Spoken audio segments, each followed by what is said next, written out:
નમસ્કાર ખેડૂત મિત્રો, આજના તાજા અને મહત્વના સમાચારોમાં તમારું સ્વાગત છે. મિત્રો, આજના સમાચાર દરેક ખેડૂત મિત્રોએ જાણવા જરૂરી છે.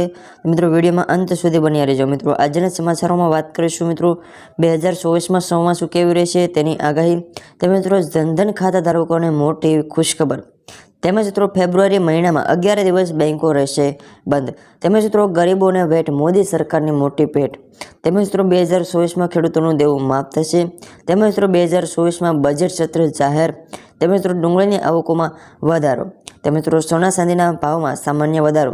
મિત્રો, આ તમામ સમાચારોની વિગતવાર માહિતી મેળવવાના છીએ આજના આપણા વિડીયોની અંદર. તો તમામ મિત્રો વિડીયોમાં અંત સુધી બન્યા રહેજો અને ચેનલ પર નવા છો તો ખાસ મિત્રો ચેનલને સબસ્ક્રાઈબ કરી વિડીયોને એક લાઇક કરી દેજો. મિત્રો, સૌપ્રથમ સમાચારની વાત કરવામાં આવે તો ચોમાસું આગાહી. મિત્રો, 2024ના ચોમાસા અંગે આગોતરું એંધાણ આપતા પરેશ ગોસ્વામીએ કહ્યું છે કે આ વર્ષે 90 થી 106% સુધીનો વરસાદ જોવા મળશે અને ચોમાસું નોર્મલ રહેશે.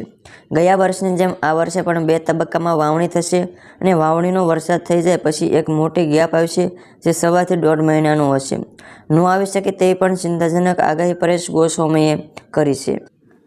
ત્યાર પછીના મિત્રો બીજા સૌથી મોટા સમાચારની વાત કરવામાં આવે તો મિત્રો જનધન ખાતા ધારકોને ખુશખબર. મિત્રો, કેન્દ્ર સરકારે દેશવાસીઓને આર્થિક રીતે સશક્ત બનાવવા માટે અનેક યોજનાઓ ચલાવી રહી છે અને મોદી સરકારે વર્ષ 2024માં પ્રધાનમંત્રી જનધન યોજના શરૂ કરી હતી અને આ યોજના દેશવાસીઓને બેન્કિંગ સિસ્ટમ સાથે જોડવાના ઉદ્દેશ્ય સાથે તેમજ સસ્તી નાણાકીય સેવાનો લાભ આપવાના ઉદ્દેશ્ય સાથે શરૂ કરવામાં આવી હતી. જનધન યોજના હેઠળ તમે ઝીરો બેલેન્સ બેંક એકાઉન્ટ ખોલી શકો છો અને પ્રધાનમંત્રી જનધન યોજનામાં સૌથી વિશેષ સુવિધા એ છે.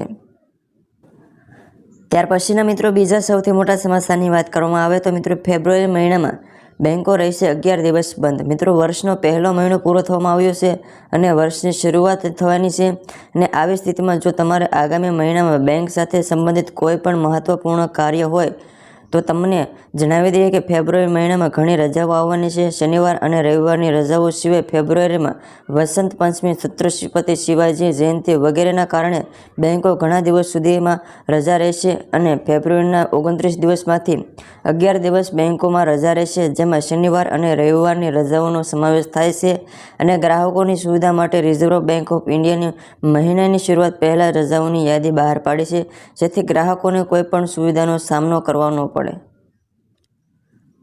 ત્યાર પછીના મિત્રો બીજા સૌથી મોટા સમાચારની વાત કરવામાં આવે તો મિત્રો ગરીબોને ભેટ. મિત્રો, પીએમ નરેન્દ્ર મોદીએ જાહેરાત કરતાં કહ્યું છે કે સરકાર આગામી સમયમાં પ્રધાનમંત્રી સૂર્યોદય યોજના શરૂ કરવા જઈ રહી છે અને 1 કરોડ ઘર પર ચોરા લગાવવાની લક્ષ્યાંક સાથે સૂર્યોદય યોજના શરૂ કરવામાં આવશે અને આ યોજનાની ગરીબો અને મધ્યમ વર્ગના લોકોનું વીજળીનું બિલ ઓછું આવશે અને દરેક ભારતીયોની છત પર તેમની પોતાની સોલાર સિસ્ટમ હોવી જોઈએ. ત્યાર પછીના મિત્રો બીજા સૌથી મોટા સમાચારની વાત કરીએ તો મિત્રો 2024માં ખેડૂતોનું દેવું માફ થશે. મિત્રો, મોદી સરકારે વર્ષ 2014માં સત્તા પર આવ્યા પછી 2022માં ખેડૂતોની આવક બમણી કરી દેવાનું વચન આપ્યું હતું. જોકે સરકાર તેનું લક્ષ્ય પૂરું કરી શકી ન હતી અને મોદી સરકારે આપેલી સમય મર્યાદા પૂરી થઈ ગઈ છે અને આ સમયમાં ખેડૂતોની આવક બમણી થઈ કે નહીં થઈ પણ તેનો ખ્યાલ નથી આવ્યો, પરંતુ તેમના પરનું દેવું અનેક ગણું વધી ગયું છે. ત્યારે હવે 2024ની ચૂંટણીમાં ફરીવાર દેવા માફીનો મુદ્દો ઉઠે તેવી પણ શક્યતાઓ હાલ દેખાઈ રહી છે. ત્યાર પછીના મિત્રો બીજા સૌથી મોટા સમાચારની વાત કરવામાં આવે તો મિત્રો 2024માં બજેટ સત્ર જાહેર. મિત્રો, સંસદનું બજેટ સત્ર 31 જાન્યુઆરીથી શરૂ થશે અને મહત્વનું છે કે મોદી સરકારના બીજા કાર્યકાળનું આ છેલ્લું બજેટ સત્ર છે અને સૂત્રોનું માનીએ તો આ સત્ર 9 ફેબ્રુઆરી સુધી ચાલશે અને બજેટમાં મહિલાઓ અને ખેડૂતોને લગતી મોટી જાહેરાત કરી શકે છે અને સૂત્રોનું માનીએ તો સરકાર ખેડૂતોને આપવામાં આવતી કિસાન સન્માન નિધિ યોજનાની રકમમાં બમણી વધારો કરી શકે છે. ત્યાર પછીના મિત્રો બીજા સૌથી મોટા સમાચારની વાત કરવામાં આવે તો મિત્રો ડુંગળીની આવકોમાં વધારો.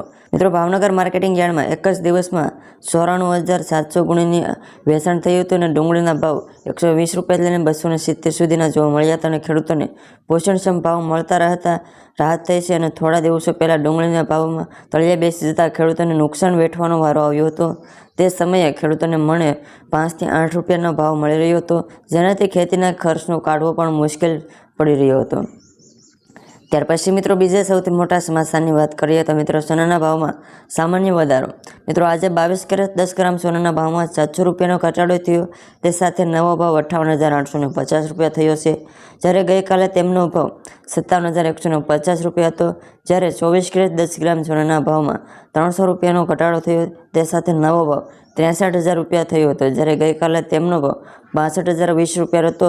જ્યારે 1 કિલોગ્રામ ચાંદીના ભાવમાં 500 રૂપિયાનો ઘટાડો થયો. તે સાથે નવો ભાવ 73,000 રૂપિયા રહ્યો હતો. તો બસ મિત્રો, આ હતા આજના આપણા તાજા અને અગત્યના સમાચારો.